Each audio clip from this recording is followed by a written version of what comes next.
एक जंगल था जहाँ पर हर एक चीज कागज से बनी हुई थी। घोंसले, दुकान, बर्तन, सभी चीजें कागज से बनी हुई थी। उस जंगल के सभी पक्षी आपस में हंसी खुशी रहा करते थे। लेकिन कुछ शहरी जंगल के पक्षी उस जंगल में आते हैं और कागज से बने हुए जंगल में रहने वाले सभी पक्षियों से कहते हैं, देखो, यहाँ से जितनी जल्दी हो सके इस जगह को खाली कर दो। हमारे पास ऊपर से ऑर्डर आया है कि हमें इस जगह को तोड़कर यहाँ पर बहुत बड़े बड़े ईंटों के घोंसले बनाने हैं। अगर तुम पक्षियों ने हमारे कहने पर इस जगह को खाली नहीं किया तो हम तुम्हें 7 दिन की मोहलत देते हैं। हम 7 दिन बाद इस जगह के ऊपर बुलडोजर चलवा देंगे। उसके बाद ना रहेगा कागज और ना रहेंगे कागज से बने हुए घोंसले। तब तक आप लोग हमारे इस वीडियो को लाइक और अगर आपने हमारे चैनल को सब्सक्राइब नहीं किया है तो जल्दी से सब्सक्राइब कर लें और कमेंट सेक्शन में जरूर बताएं कि आपको हमारी ये कहानी कैसी लगी। तभी वहाँ रह रही टुनटुनी चिड़िया उनकी बातें सुनकर उनके ऊपर जोर जोर से हंसने लगती है। अरे तुम्हें क्या लगता है कि तुम हमें यहाँ से जगह खाली करने के लिए कहोगे और हम बहुत जल्दी यहाँ से जगह खाली करके चले जाएंगे। अरे यहाँ तो हम पैदाइशी रह रहे हैं। ये हमारा जंगल है और ये जंगल के घोंसले जादुई कागज से बने हैं। तुम जितनी भी कोशिश कर लो ये नहीं टूटेगा। इसलिए समझदारी यही है कि तुम यहाँ से चले जाओ, नहीं तो हमारी लाल परी नाराज हो जाएगी। देखो, हमारे पास ऑर्डर आए हुए हैं। तुम सभी पक्षी यहाँ से जितनी जल्दी हो सके इस जगह को खाली कर दो। यहाँ कागज का अब कुछ भी नहीं बचने वाला। इतना कहकर कालू कौवा वहाँ से चला जाता है, जिसके बाद जंगल के सभी पक्षी आपस में बातें करने लगते हैं। शहरी पक्षियों की धमकियों से हम नहीं डरने वाले। हम यहाँ इस जंगल में रहते हैं और कागज का व्यापार करते हैं। ये पक्षी हमें इस तरह से नहीं निकाल सकते।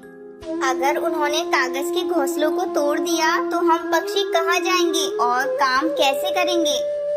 अरे इस जंगल की चिंता करने की तो हमें कोई जरूरत ही नहीं है। तुम लोग भूल गए हो ये बात। कोई मामूली बात नहीं है। ये जादुई कागज का जंगल है। अब चिंता करने की कोई बात नहीं है। हम सभी आराम से रहेंगे और इस कागज के जंगल को छोड़कर कहीं नहीं जाएंगे। अगर कोई भी परेशानी आती है तो लाल परी हमें खुद बचा लेगी। फिर जंगल के सभी पक्षी खुशी खुशी अपने घोंसले में चले जाते हैं। ऐसे ही धीरे धीरे पूरा एक हफ्ता बीत जाता है और एक हफ्ते के बाद शहरी पक्षी कागज के बने हुए घोंसलों को तोड़ने के लिए आ जाते हैं। हमने तुम्हें 1 हफ्ते का टाइम दिया था, लेकिन तुम पक्षियों ने हमारी एक नहीं सुनी। अब तुम पक्षी यहाँ से कहीं जाओ ना जाओ, लेकिन हम इस कागज के बने हुए घोंसले के ऊपर बुलडोजर चलवा कर ही रहेंगे। कालू को अपने पक्षियों को इशारा कर देता है, जिसके बाद वहाँ खड़े शहरी पक्षी बुलडोजर चलाना शुरू कर देते हैं। लेकिन उनके बुलडोजर चलाने के बावजूद भी कोई फायदा नहीं होता, क्योंकि कागज से बने हुए जंगल का एक भी सामान टूटता ही नहीं है। वो जैसा है वैसा का वैसा ही रहता है। ऐसा कैसे हो सकता है? मुझे तो यकीन ही नहीं हो रहा। इन कागज के बने घोंसलों में बुलडोजर चलाने के बाद भी ये घोंसले टूट क्यों नहीं रहे हैं? ऐसे तो काम नहीं बनने वाला। हमें एक एक करके कागज से बनी हुई चीजों को बुलडोजर के नीचे रखना होगा। तभी कालू की एक छोटी सी चिड़िया कागज से बने खिलौने से खेलती हुई नजर आती है। अबे ओ चिड़िया, तू अपना ये खिलौना मुझे दे। मैं तेरे इस कागज से बने हुए खिलौने को भी बुलडोजर के नीचे रखूंगा। नहीं नहीं, मैं अपना हेलीकॉप्टर तुम्हें नहीं दूंगी। कालू को उस चिड़िया से जबरदस्ती उसका कागज का बना हुआ खिलौना छीन लेता है, जिसके बाद वो बुलडोजर के नीचे खिलौने को रखता है। लेकिन बुलडोजर चलने के बाद भी उसका कागज का बना हुआ खिलौना टस से मस नहीं होता और वो जैसा था वैसा ही रहता है। आखिर ये सब हो क्या रहा है? मुझे तो कुछ समझ नहीं आ रहा। अगर ऐसे ही चलता रहा तो हम इस कागज के जंगल का एक दिन का भी टस से मस नहीं कर पाएंगे। कालू को ऐसा कह रहा था कि तभी वहाँ पर लाल परी प्रकट होती है और कालू से कहती है, ये कोई मामूली जंगल नहीं है। ये जंगल तो कागज का जादुई जंगल है। तुम इस जंगल का एक दिन का भी नहीं हिला सकते। कागज उखाड़ने की बात तो दूर रही। लाल परी को देखते ही कालू कौवा डर जाता है। अरे लाल परी, आप मुझे क्षमा कर दीजिए, हमसे गलती हो गई। हमें नहीं पता था कि यहाँ लाल परी का वास है, लेकिन मुझे ये अभी तक समझ नहीं आया कि ये जंगल जादुई क्यों है और आपने इस जंगल को जादुई कागज का जंगल क्यों बनाया है। कुछ समय पहले इस जंगल में तेज बारिश की वजह से सभी पक्षियों के घोंसले टूट गए थे। ये सभी पक्षी बहुत ज्यादा गरीब थे और गरीब होने के बावजूद टुनटुनी चिड़िया और कुछ पक्षियों ने मेरे पिताजी की जान बचाई थी। तब से मैंने इस पूरे जंगल को कागज का जादुई जंगल बना दिया ताकि गरीब पक्षी आराम से अपनी जिंदगी बिताएं। हमें माफ कर देना लाल परी, आज के बाद इस जंगल में कोई ईंटों का घोंसला नहीं बनाएगा।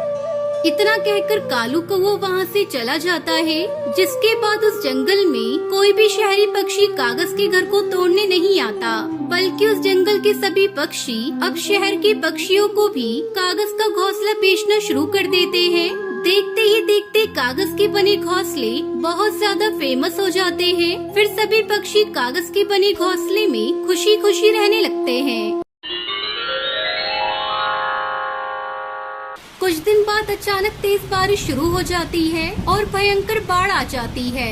बाढ़ का पानी जंगल के सब पक्षियों के घरों में घुस जाता है और जंगल के पक्षी घर छोड़कर इधर उधर भागने लगते हैं। कड़कनाथ सेठ की हवेली भी बाढ़ से नहीं बच पाती, मगर टुनटुनी चिड़िया का कागज का घर बाढ़ में भी शान से खड़ा रहता है। ये कहानी कागज के खिलौने बनाकर बेचने वाली गरीब टुनटुनी चिड़िया की है। टुनटुनी चिड़िया अपने पति कालू कौवे और बेटी सुनहरी चिड़िया के साथ ढोलकपुर के जंगल में रहती थी। वो रंग बिरंगे कागज से तरह तरह के खिलौने बनाकर जंगल के बाजार में बेचती थी। लो भाई, आ गई टुनटुनी कागज के खिलौने वाली। कागज की नाव, कागज का घर, कागज के फूल, जो अच्छा लगे खरीद लो। आओ भाई आओ, कागज के खिलौने वाली आई। टुनटुनी, ये कागज की फिरकी और नाव कितने का है? तब तक आप लोग हमारे इस वीडियो को लाइक और अगर आपने हमारे चैनल को सब्सक्राइब नहीं किया है तो जल्दी से सब्सक्राइब कर लें और कमेंट सेक्शन में जरूर बताएं कि आपको हमारी ये कहानी कैसी लगी। ना कम ना ज्यादा, सब मिलके 50 रुपया का है, कहो तो तुम। हाँ दे दो टुनटुनी, पूरे जंगल में भी तेरे जैसे कागज के खिलौने नहीं मिलेंगे। टुनटुनी चिड़िया ऐसे सुंदर खिलौने बनाती थी कि देखने वालों की नजर उन पर से हटने का नाम ही नहीं लेती थी और इसलिए उसके खिलौने हाथों हाथ बिक जाते थे। एक दिन टुनटुनी चिड़िया जंगल के बाजार में खिलौने बेच रही थी कि तभी दो कबूतरी शहर के जंगल से टुनटुनी चिड़िया के पास आती है और उससे कहती है, हमारा कागज के खिलौनों का कारोबार है। हमने सुना है कि आपके जंगल में कई चिड़िया और कौवी कागज के खिलौने बनाती हैं। इसीलिए हम आपके जंगल में कागज के खिलौने बनाने की एक छोटी सी प्रतियोगिता रखने जा रहे हैं। उस प्रतियोगिता में जो पक्षी प्रथम आएगा उसे हमारी तरफ से 1 लाख का इनाम मिलेगा। टुनटुनी चिड़िया की दुकान के बराबर में सुंदरी कौवी की भी कागज के खिलौने की दुकान थी। 1 लाख रुपए का इनाम सुनते ही सुंदरी की आंखें खुल गयी। अरे वाह, ये इनाम तो मैं ही जीतूंगी। वैसे भी सेठ जी से तो मेरी अच्छी खासी जान पहचान है। उनसे कहकर टुनटुनी को प्रतियोगिता में हिस्सा नहीं लेने दूंगी और फिर ये 1 लाख रुपए मैं जीत जाऊंगी। सुंदरी कौवी कड़कनाथ सेठ के घर जाती है और उसको सारी बात बताती है। 2.5 किलो का एक मारूं, तू फिक्र मत कर सुंदरी, मैं उस टुनटुनी से बात करता हूँ। वैसे भी उसके पति पर बहुत कर्जा है मेरा, वो मेरी बात नहीं टालेगा। हाँ चल मेरे साथ उसके घर। इतना कहकर कड़कनाथ सेठ और सुंदरी कौवी टुनटुनी चिड़िया के घर जाते हैं। अरे सेठ जी आप 2.5 किलो का एक मारूं। सुन टुनटुनी, अगर तुझे यहाँ रहना है तो तू इस कागज की प्रतियोगिता में हिस्सा नहीं लेगी। अगर तूने लिया तो मैं तेरे घर को आग लगा दूंगा और इस जंगल से बाहर फिपा दूंगा। इतना कहकर वो दोनों टुनटुनी चिड़िया के घर से चले जाते हैं। वही टुनटुनी चिड़िया डरने की बजाय उसका विरोध करने पे उतर आती है और कालू कौवे से कहती है, अरे हम किसके बाप का खाते हैं जो उसकी धमकी से डरे। मैं उस प्रतियोगिता में जरूर भाग लूंगी। नहीं टुनटुनी, मान जाओ, तुम उसमें हिस्सा मत लो। सेठ का कहर हमसे बर्दाश्त न होगा। आप चिंता नहीं कीजिए जी, कुछ नहीं कर सकेगा वो सेठ। लाख मना करने पर भी टुनटुनी चिड़िया उस प्रतियोगिता में हिस्सा ले ही लेती है और प्रथम स्थान पर आती है। हमें आपके बनाए पेपर टॉय बहुत पसंद आए टुनटुनी जी, इसलिए अब आप हमारे लिए खिलौने बनाएंगी और ये रहा 1 लाख का इनाम। बधाई हो। कड़कनाथ सेठ को जब इस बात का पता चलता है तो उसका खून खौल उठता है। वो टुनटुनी चिड़िया से दुश्मनी करने लगता है।